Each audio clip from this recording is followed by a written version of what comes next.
Chapter 18. Day after day, week after week, passed away on my return to Geneva, and I could not collect the courage to recommence my work. I feared the vengeance of the disappointed fiend, yet I was unable to overcome my repugnance to the task, which was enjoyed to me.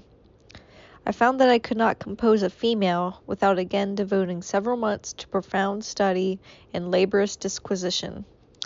I heard of some discoveries having been made by an English philosopher, the knowledge which was material to my success, and I sometimes thought of obtaining my father's consent to visit England for this purpose, but I clung to every pretense of delay, and shrunk from taking the first steps in an undertaking whose immediate necessity began to appear less absolute to me.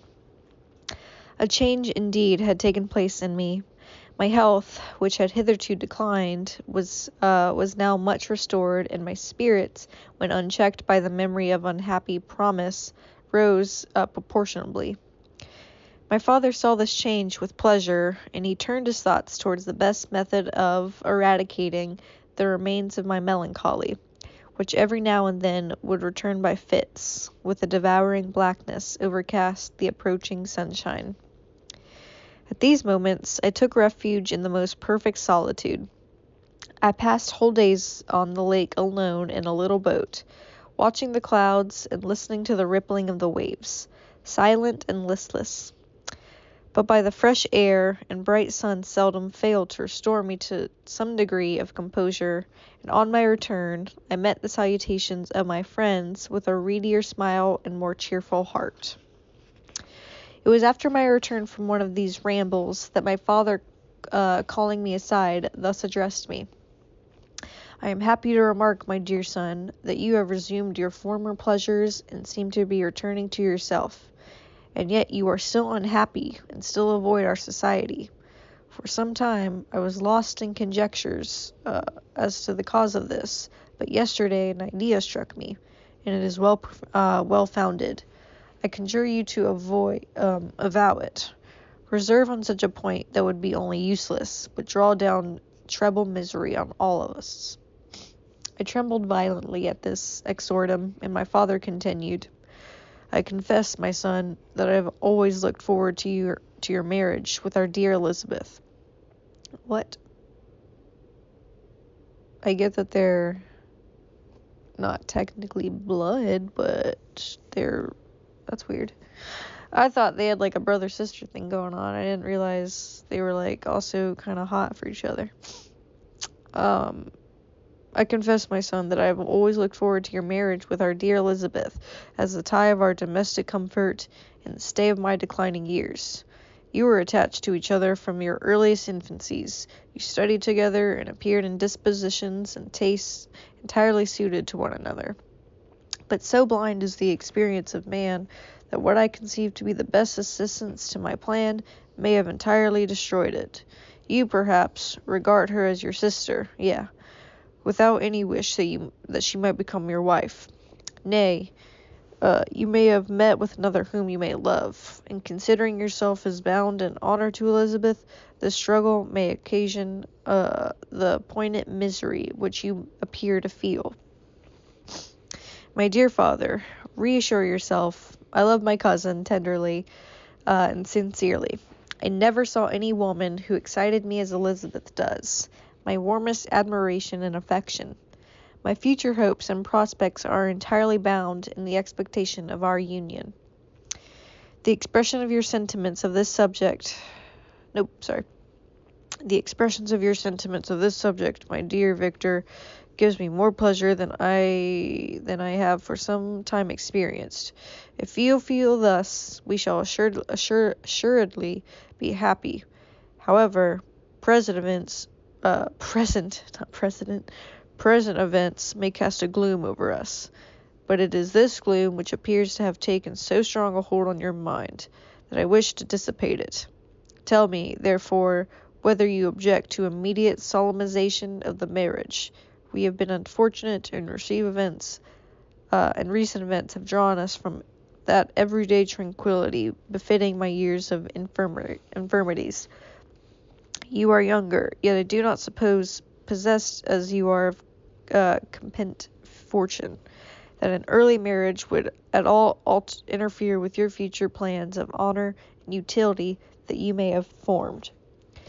Do not suppose, however, that I wish to dictate happiness to you, or that delay on your part would cause me any serious uneasiness. Interpret my words with candor, and answer me, I conjure you, with confidence and sincerity.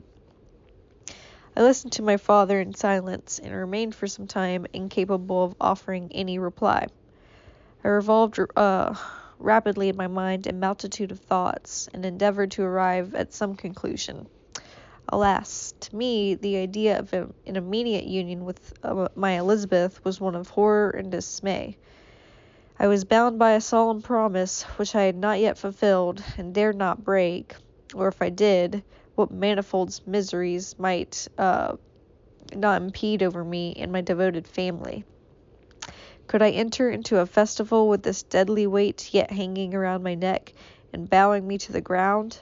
I must perform my engagement and let the monster depart with his mate before I allow myself to enjoy the delight of union from which I expected peace. I remembered also the necessity imposed upon me of either journeying to England or entering into a long correspondence with those philosophers of that country, whose knowledge and discoveries were of indispensable use to me in my present undertaking. The latter method of obtaining the desired intelligence was dilatory and unsatisfactory. Besides, I had an insurmountable aversion to the idea of engaging myself in my loathsome task in my father's house, while in habits of familiar intercourse with those who I loved. I knew that 1,000 fearful accidents might occur, the slightest of which would disclose a tale to thrill all connected with me with horror. I was aware also that I should often lose all self-command, all capacity of hiding the harrowing sensations that would possess me during the progress of my unearthly occupation. I must absent myself from all that I loved while thus employed. Once commenced, it would quickly be achieved, and I might be restored to my family in peace and happiness. My promise fulfilled, the monster would depart forever, or so my fond fancy imaged. Some accident might meanwhile occur to destroy him and put an end to my slavery forever. These feelings dictated my answer to my father. I expressed a wish to visit England, but concealing the true reasons of this request, I clothed my desires under a guise which excited no suspicion, while I urged my desire with an earnestness that easily induced my father to comply. After so long a period of absorbing melancholy that resembled madness in its intensity and efforts, he was glad to find that I was capable of taking pleasure in the idea of such a journey, and he hoped that change of scene and varied amusement would, before my return, have restored me entirely to myself. The duration of my absence was left to my own choice. A few months, or at most a year, was the period contemplated. One paternal kind precaution he had taken to ensure me having a companion. Without previously communicating with me, he had, in concert with Elizabeth, arranged that Clerval should join me at Strasbourg. This interfered with the solitude I coveted for the prosecution of my task. Yet at the commencement of my journey, the presence of my friend could in no way be impediment, and I truly rejoiced that thus I should be saved so many hours of lonely, maddening reflection. Nay, Henry might stand between me and the intrusion of my foe. If we were alone, would he not at times force his abhorred presence on me to remind me of my task, or to contemplate its progress? To England, therefore, I was bound, and it was understood that my union with Elizabeth should take place immediately on my return. My father's age rendered him extremely averse to delay. For myself, there was one reward I promised myself from the detested toils, one consolation for my unparalleled sufferings. It was the prospect of that day when, enfranchised with from my miserable slavery, I might claim Elizabeth and forget the past in my union with her. I now made arrangements for my journey, but one feeling haunted me, which filled me with fear and agitation. During my absence, I should leave my friends unconscious of the existence of their enemy, and unprotected from his attacks. Exacerbated as he might be by my departure, he had promised to follow me wherever I might go, and would he not accompany me to England? This imagination was dreadful in itself, but soothing, inasmuch as it supposed the safety of my friends. I was agonized with the idea of the possibility that the reverse of this might happen. But through the whole period during which I was the slave of my creature, I allowed myself to be governed by the impulses of the moment, and my present sensations strongly intimated that the fiend would follow me and exempt my family from the danger of his machinations. It was in the later end of September that I again quitted my native country. My journey had been my own suggestion, and Elizabeth therefore acquiesced, but she was filled with disquiet and at the idea of my suffering away from her, the inroads of misery and grief.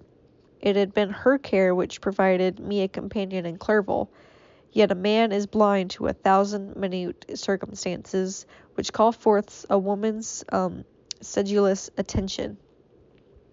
She longed to bid me hasten my return. 1,000 conflicting emotions rendered her mute as she bade me a tearful, silent farewell.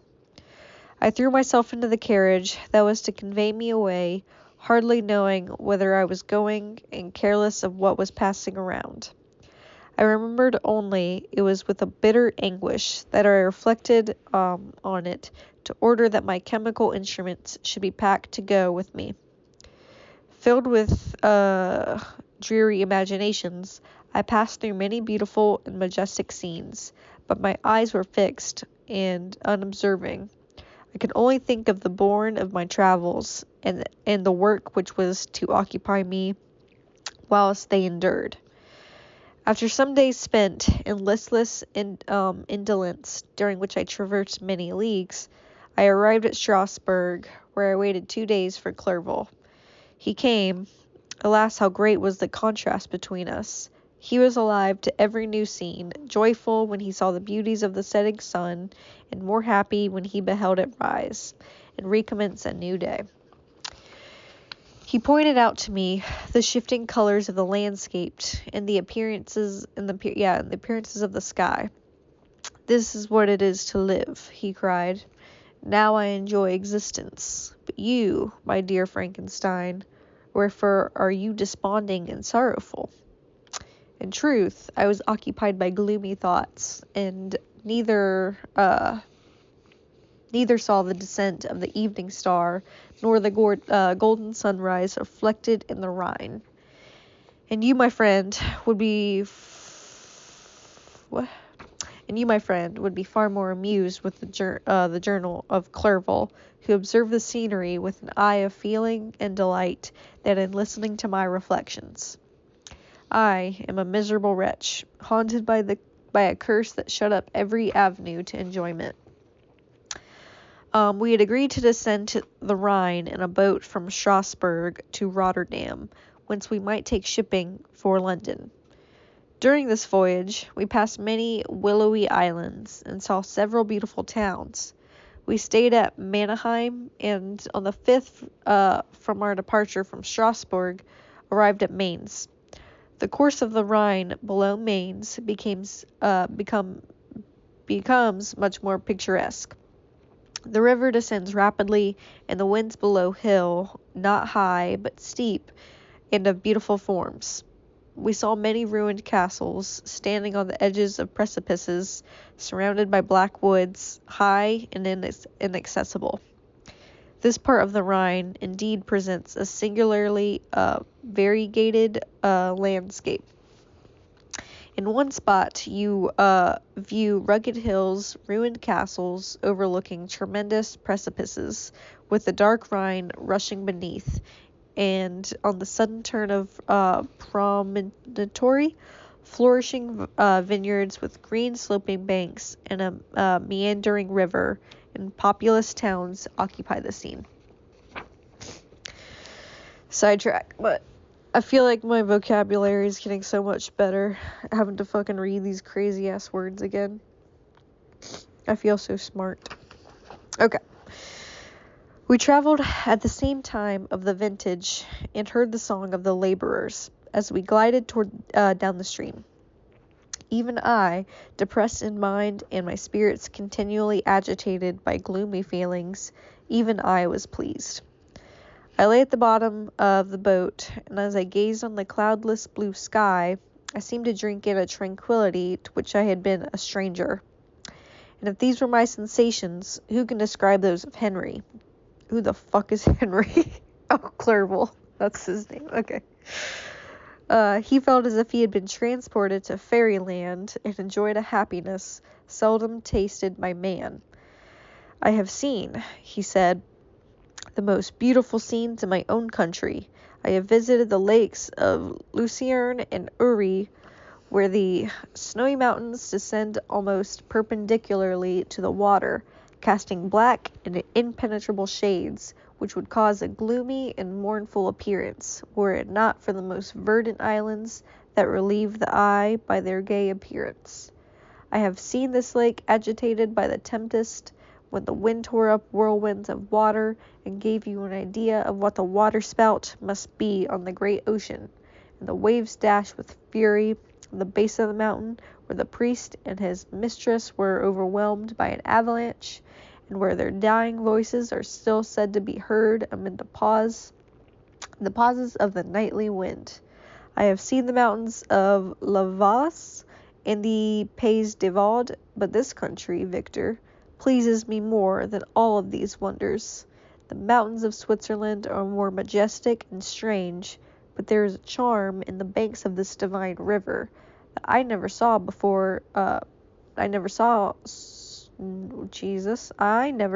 before saw equaled. Look at that castle which overhangs yon precipice, and that also on the island, almost concealed amongst the foliage of those lovely trees. Now that group of laborers coming from among their vines, and that village half hid in the recesses of the mountains. Oh, surely the spirits that inhabits and guards this place has more soul and the harmony with man than those who pile the glacier or retire to the inaccessible peaks of the mountains of our own country. Clerval, beloved friend, even now it delights me to record your words and to dwell on the praise of which you are so eminently deserving. He was being formed in the very poetry of nature. His wild and enthusiastic imagination was chastened by the sensibility of his heart. His soul overflowed with the ardent affections, and his friendship was that of devoted and wondrous nature, that the worldly minded teach us to look for only in the imagination. But even human sympathies were not sufficient to satisfy his eager mind. The scenery of external nature, which others regard only with admiration, he loved with ardor. What the fuck is this? Maybe a little poem. The sounding cataract haunted him like a passion. The tall rock, the mountain, and the deep and gloomy wood, their colors and their forms were then to him an appetite, a feeling, a love, and that had no need of a remoter charm, by thought supplied or any interest unborrowed from the eye. And where does he now exist? Is this gentle and lovely being lost forever? Had this mind so replete with ideas, imaginations, fanciful and magnificent, which formed a world whose existence depended on the life of its creator, Had this mind perished? Does it now only exist in my memory? No, it is not thus. Your form, so divinely wrought and beaming with beauty, has decayed, but your spirit still visits and consoles your unhappy friend. Pardon this gush of sorrow. These ineffectual words are but so slight tribute to the unexampled worth of Henry. But they soothe my heart, overflowing with the anguish which his remembrance creates. I will proceed with my tale. Beyond Cologne, we descended to the plains of Holland, and we resolved to post the remainder of our way.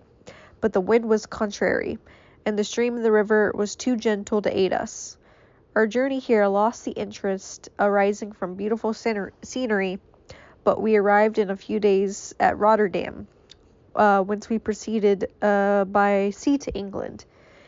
It was on a clear morning in the latter days of December that I first saw the white cliffs of Britain.